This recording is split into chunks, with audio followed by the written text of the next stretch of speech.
What's good, everyone? It's the one and only NY Phenom. If you guys enjoy NFL, NBA content, want to see some gaming content in the near future, give this video a like. And if you're new, go subscribe to the channel while you at it. Now, let's get into this video. Alright, it's team preview time, man. Of course, we're in the AFC South right now. We've done the Colts, done the Jaguars. Now it's time to do the Tennessee Titans, man. It's 2019-2020 Tennessee Titans preview, man. And most of you guys know who subscribe. You guys know that I am from New York. I'm a Queens native, but I live in Nashville, Tennessee currently, man. I live right in Nashville, man. So, of course, the Tennessee Titans are big to me. I want to see the Tennessee Titans succeed. So this one's gonna be a little bit special for me. So I'm not gonna talk your heads off. We're just gonna go ahead and get into things. And you guys already know when it comes to team previews, we always start with the offense. So we're going to speak about the offense, and we can't speak about this offense without mentioning Marcus Mariota. This is a huge year for Marcus Mariota, man. The past 2 years have been letdown years. Of course, last season he wasn't even able to finish off the season. Pretty much week 17 was a win-or-go-home situation. It was a home game in Nashville. The Tennessee Titans fans were counting on Marcus Mariota, and he was injured. Man, the thing that you can't forget is the best ability is always availability. You guys always got to remember that. And Marcus Mariota has dealt with injuries, man. Injuries have, definitely took a role in his career. And this is a big year. It's a contract year for Marcus Mariota, man. It's a huge year, man. And Marcus Mariota has to show up. Last year the Tennessee Titans didn't make the playoffs because in week 17 Marcus Mariota did miss that game. Blaine Gabbert came in, stunk up the joint, and the Tennessee Titans were a game from missing the playoffs. And the Colts eventually won that game. They made it to the playoffs. So this is pretty much a year. This is a big year for the Tennessee Titans, man. Big year. And the Tennessee Titans, not saying that they found their Marcus Mariota replacement, but they found somebody just in case the Marcus Mariota starts slipping up, and they made a move in the offseason for Ryan Tannehill, which I love. Great move for the Tennessee Titans, man. You had to get a backup quarterback in there, or somebody that can have some quarterback competition in training camp. Because if Marcus Mariota, if he's not on his game in training camp, and Ryan Tannehill is, you got to start Ryan Tannehill. Of course, Ryan Tannehill. He's been the starting quarterback for the Miami Dolphins for pretty much the past 6 seasons, and he's a capable starter. The Titans haven't had that. It's been pretty much Marcus Mariota or bust since Marcus Mariota's been there, and besides the one season in 2016 where Marcus Mariota threw for 26 touchdowns, it's been pretty shaky. Now, we know Marcus Mariota. He was drafted with the 2nd overall pick. So, he does have a lot of potential. We do recognize that. We do recognize his potential and versatility that he brings, but you got to stay healthy, man, and he has to be consistent. Those are the 2 big things that they're going to need from Marcus Mariota. If he doesn't show that, they got Ryan Tannehill, who will come in and probably... and I think can definitely succeed in the situation that the Titans are put in right now. So it's going to be a big year for Marcus Mariota. I know in the OTAs, like the first practice that the Tennessee Titans had in minicamp, I believe, Marcus Mariota struggled. I remember reading the article. I believe it was the first day of minicamp, and it was like Marcus Mariota just stunk up the joint, man. So, that's not Marcus Mariota. He hasn't gotten off to a good start, but all he has to do is show up in training camp and get things done, man. Because he's put in a situation to succeed, which we'll speak on. But this is a huge year for Marcus Mariota. He's going to need to have a better year than what he had last year, and got to be healthy, man. Last year he played 12 games. He played 14 games. 2018 he played 14 games. 2017 he played 15 games. 2016 he played 15 games. 2015 he played 12 games. So can Marcus Mariota get his first 16-game season? Can we get that? Can he be healthy going into the playoffs? We have to see, man. We have to see. But the Tennessee Titans, they do have a backup plan in Ryan Tannehill, who might end up winning the quarterback competition in training camp in preseason.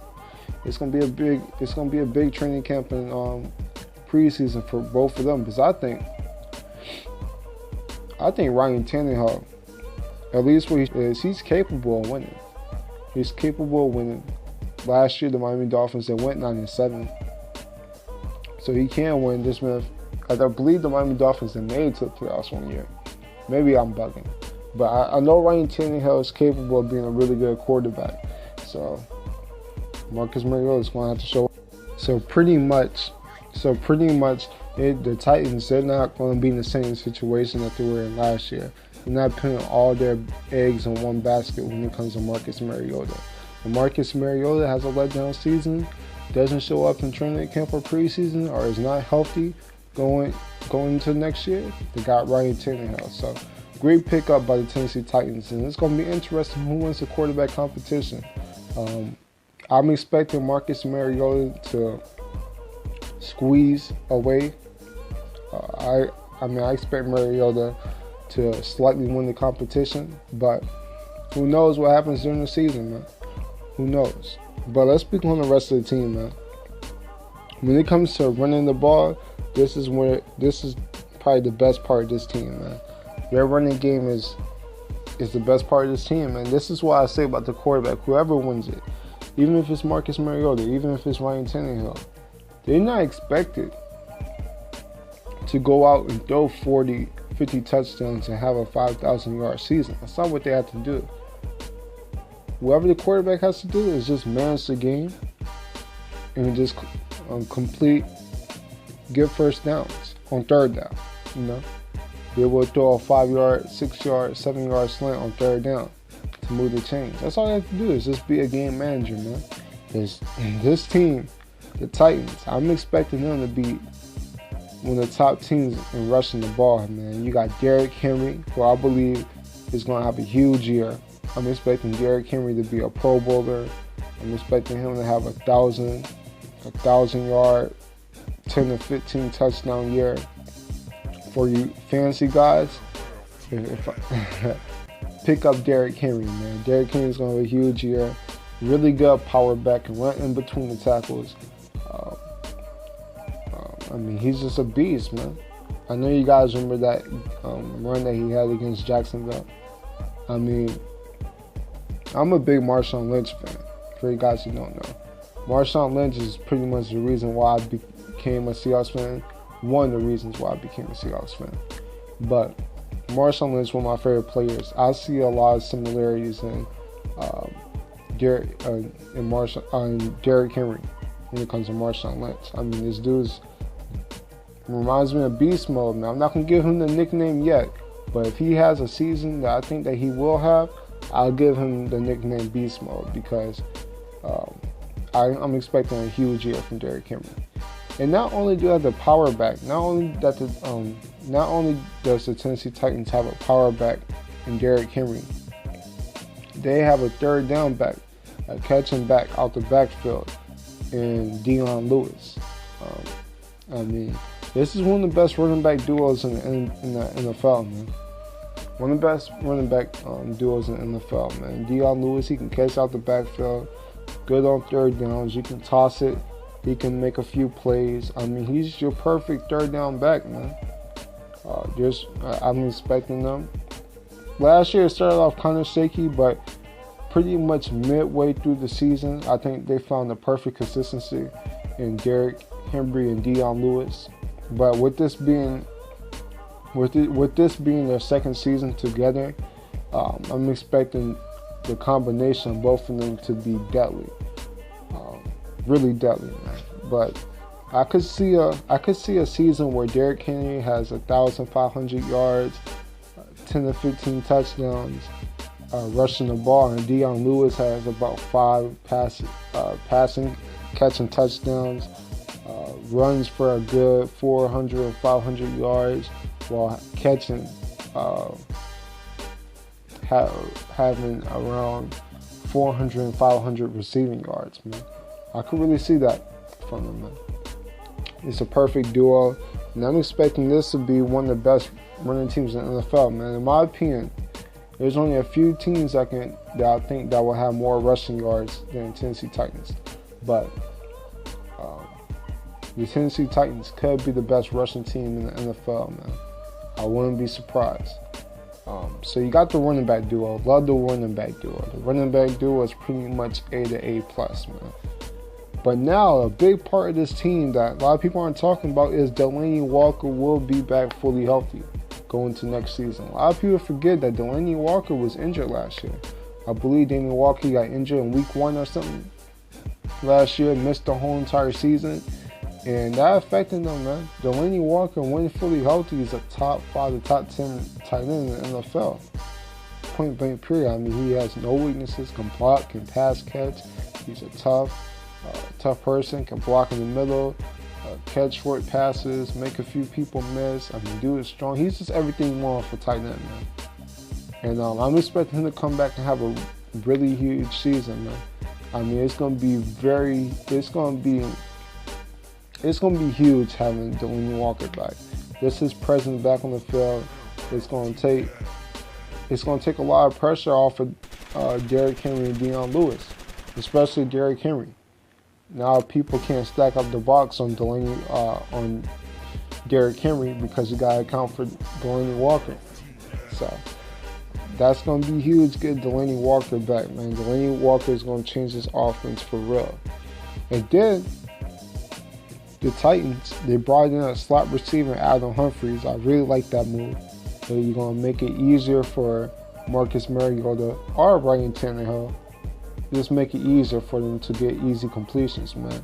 That's what the slot receiver is there for the third downs, for a quick 5 to 10 yard play. And then you got Corey Davis, who has mad potential, shown a lot of good things. And you got Tajay Sharp. Don't really know much about him, but I have seen a bit from him. I know he has some pretty good speed to him, but don't know that much about him. I know Titans fans are trying to talk to me about him. They say that he has a really quick burst, good acceleration, but doesn't have the best hands. But the thing I really like about this wide receiver duo is that they're bringing in the A.J. Brown, man.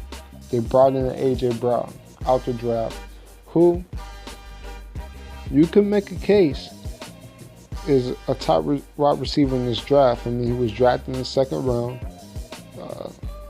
I mean, he's just really talented, man.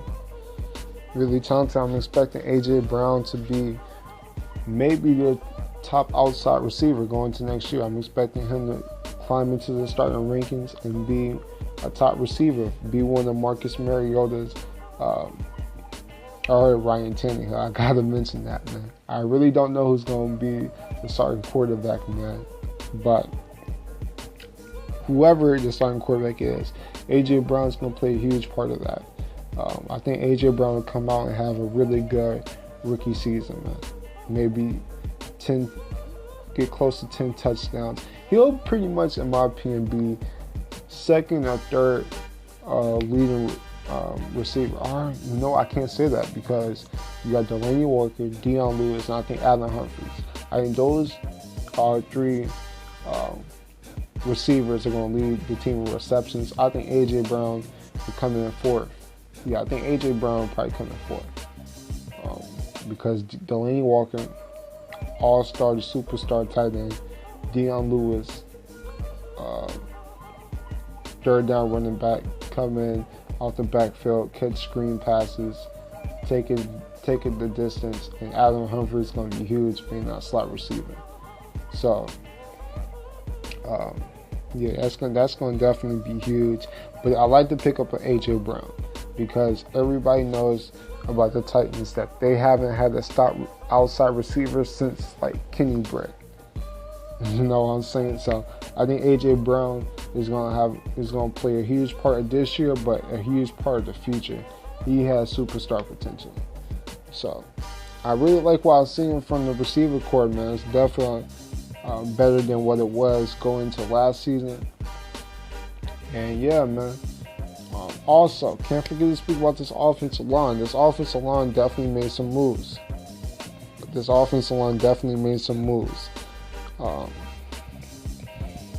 If I can pull it up. Of course, they brought in Roger Southfield. If you guys don't know who that is, he's from the Rams. He was one of the best guards last year for the Rams. So you bring in somebody like him, I really love that. I really love it because they lost Josh Klein and they lost Quentin Spade. Both of those two starting guards starting last year. Now you brought in a Pro Bowler and Roger Southfield. I'm not good with last names, and I'm really not good, but I'm just calling Roger Southfield right now. Pro Bowl guard. And then they drafted a Nate Davis, who a lot of people expect to start from week 1. So you got two guards ready to play going to next year. And then of course you got Taylor Lewin. We know he's a Pro Bowler. Of course he's one of the top tackles in the NFL. A lot of people say that he's dirty, but that's none of my business. He just gets things done on the field, and he's one of the top tackles in the NFL. So you got Taylor Lewin, you got Roger Southfield. You're expecting Nate Davis to be the truth when it comes to the guard position. And then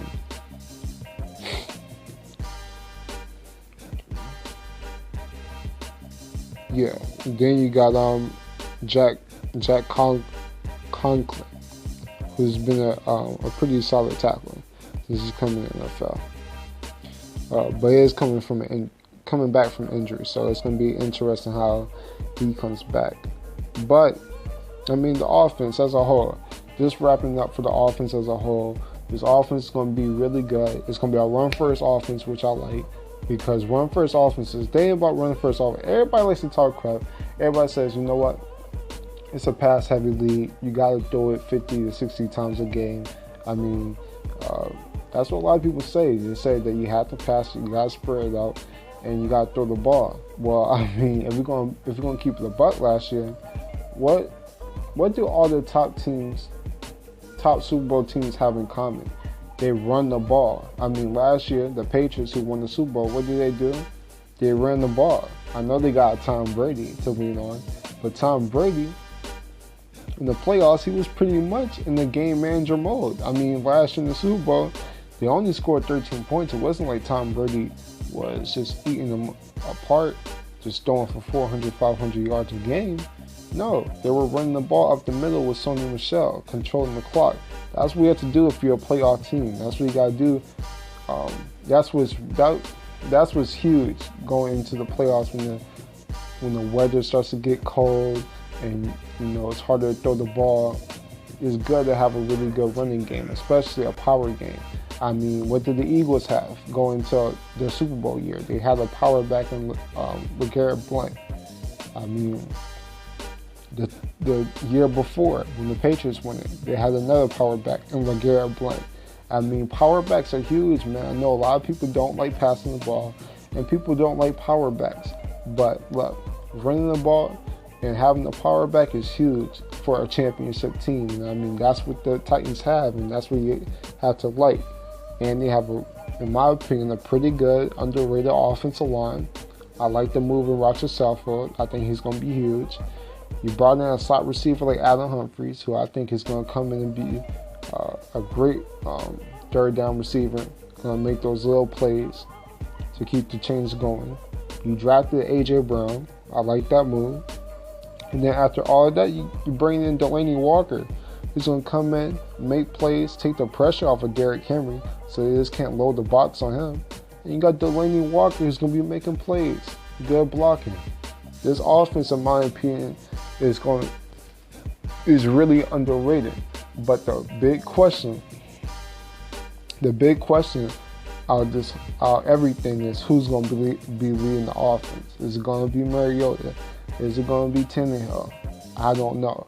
But if I had to choose one, like I said, if I had to choose today, I'm expecting Mariota to come out week 1 and be the starter. but I wouldn't bank on it because I think Tannehill, they brought in Tannehill for a reason. Like I said, you're not dumping all their eggs in one basket like they did last year in Mariota, and then come down to the last season and don't have a real starting quarterback to win a game. So they brought in Tannehill for a reason, man. We all know that Tannehill is a starting caliber quarterback. So they brought him in the reason. It's going to be interesting how that plays out. But I actually like the offense. Just need to know who's leading it. But now let's speak on the defense. Let's speak on this defense. I really like this defense. And of course, you know, when you speak about this defense, got to speak about the defensive line first. Or better yet, let me speak about the head coach real quick. Now, we all know that Mike Vrabel, he's a defensive coach first. Of course, he's the head coach of the Titans, but you know his specialist is defense. I mean, he started off as a defensive line coach. At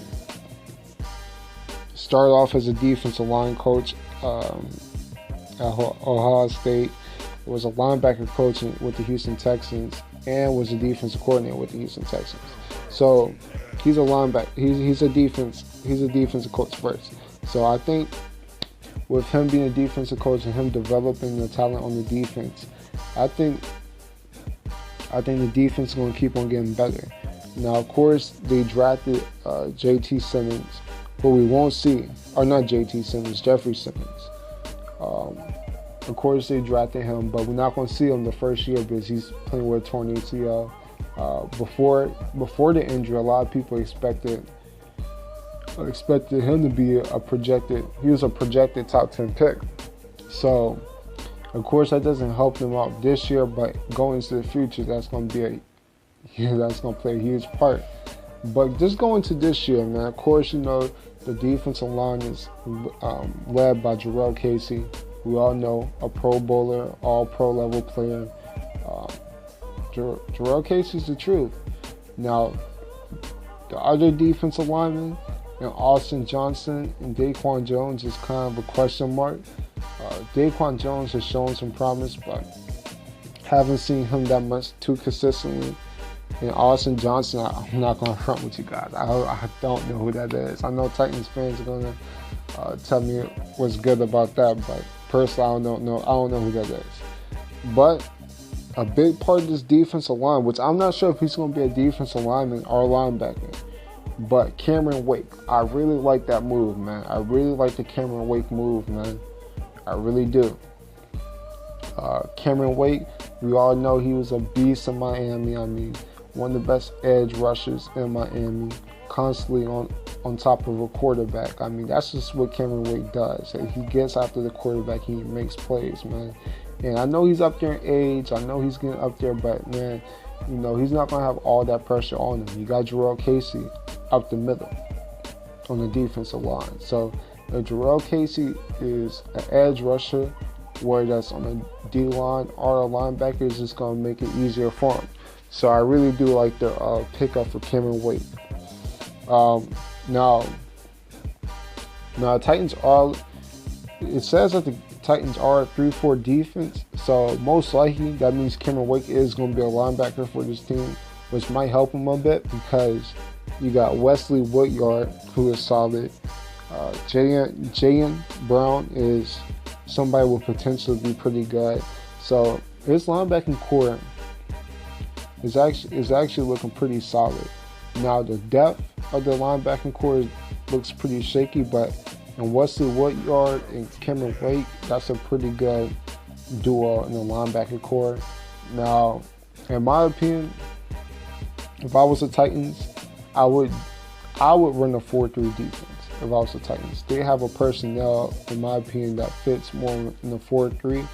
But I mean, if they want to run a 3-4, and Mike Vrabel, he's big on the 3-4, then I mean, do your thing. But in my opinion, it would be best to have Cameron Wake as a defensive end, have Daquan Jones, Jurrell Casey, and either have Brent Urban or Austin Jones on the D-line. I think that makes it better because the depth, like I said, the depth of the Titans linebacker core, in my opinion, is just not that good. So that's just my opinion. That's just me looking out on things. But in my opinion, the front seven of the Titans is pretty decent. Yeah, could the front seven be a little bit better? Of course. But the front seven is solid enough. You got Jarrell Casey, you got Cameron Wake, you got Wesley Woodyard. That's a pretty good top three players on the front seven. So it's gonna be interesting how it plays out. But I mean, it's solid. It's solid. Now the thing that I really do like about this Titans defense, the thing that separates it from others is the secondary, man. The secondary, in my opinion, is very underrated for the Titans. And let's speak on it, man. Of course, you got Malcolm Butler, who, as a Seahawks fan, I try to forget about Malcolm Butler, but I can't deny greatness.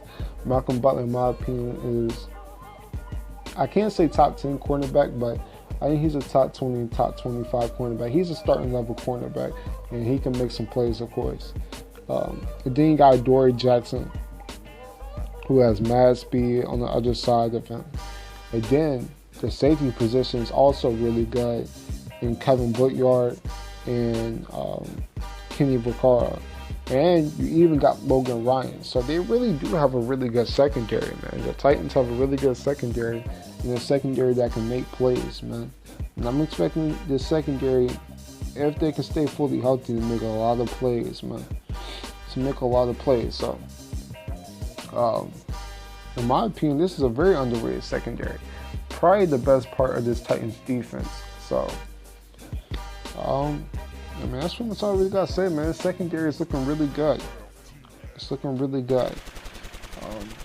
But yeah, that's pretty much all I really got to say about this Titans team. Now, since I talked about the offense, talked about the defense, now, of course, it's time to rank this team, man. It's time to rank this team. And I thought about it a bit last night. But, I think this team is actually a Tier 2 team. I think the Tennessee Titans are a Tier 2 team. I know a lot of people think, whoa, you're ranking them too high. They missed the playoffs last year. But you got to remember, last year, Delaney Walker was injured. It was the first year of the Derrick Henry and Dion Lewis duo. And they brought in a lot of talent, like an A.J. Brown and Adam Humphries. Now, one thing I will say is I think the Brian Orakpo retirement, I think that hurts them a bit, but you brought in a Cameron Wake. So I like the pickup of Cameron Wake pretty much. I won't say fill the void of Brian Orakpo, because in my opinion, they both play a little bit differently. But I think the Titans won't lose that much on the linebacker core. I think they just don't have that much depth on the linebacker core. But, I mean, the front seven is solid. The secondary, in my opinion, may be top 10. They might be a top 10 secondary. So, I think going to this season, I think the Titans are a really good team. I think that they are possibly a playoff team. A team that can surprise a lot of teams, man. I think that they will come out and surprise a lot of teams. It just, the biggest thing out of everything is, will Marcus Mariota or will Ryan Tannehill? Which one is going to be the starter? Who's going to be the starting quarterback going into next year? That's one of the biggest things. So if they can fill out that, and one of those quarterbacks can perform to just be a really good game manager, be a 2013 Russell Wilson, if they can find something out of that, and just convert third downs and just move the chains and don't turn the ball over, if they can find a quarterback, whether that's Marcus Mariota or Ryan Tannehill, just to do that, let Derrick Henry have possibly offensive player of the year. Yeah, I think Derrick Henry could possibly be offensive player of the year. I mean, like I said, I expect Derrick Henry to run for 1,500 yards, have 10 to 15 touchdowns, and just be a beast. Dion Lewis, I think, is going to be huge. Adam Humphries is going to be a really good slot receiver. And I think the combination of Corey Davis and A.J. Brown is going to make a lot of plays on the outside. And then I don't even have to mention Delaney Walker the offensive line improve. I'm telling you, this is a scary team. And this is a team that AFC teams like the Patriots, like the Chiefs, they're going to have to take this team serious, man. The Titans, in my opinion, have a chance to be a real contender in the AFC. So, Titans fans, tell me how you guys feel. Do you guys feel that you guys are contenders going to next season? Do you guys feel that I'm overrating or underrating you guys? Comment down below. But I mean, that's pretty much all I really got to say, man. I think I'm pretty big on the Titans this year, man. I'm really big on the Titans. I know a lot of people might not be big on the Titans, but I am going to this year. And we'll see what's good. We'll see if they can perform to that, if they can get to the levels that I think that they can, or will they underperform like last year? But we'll see what's good. But that's pretty much all I really got to say, man. If you guys enjoy NFL, NBA content, want to see some game content in the near future, please hit like, and if you're new, go subscribe to the channel while you get it. I'm the phenomenal one, and I'm out. Deuces.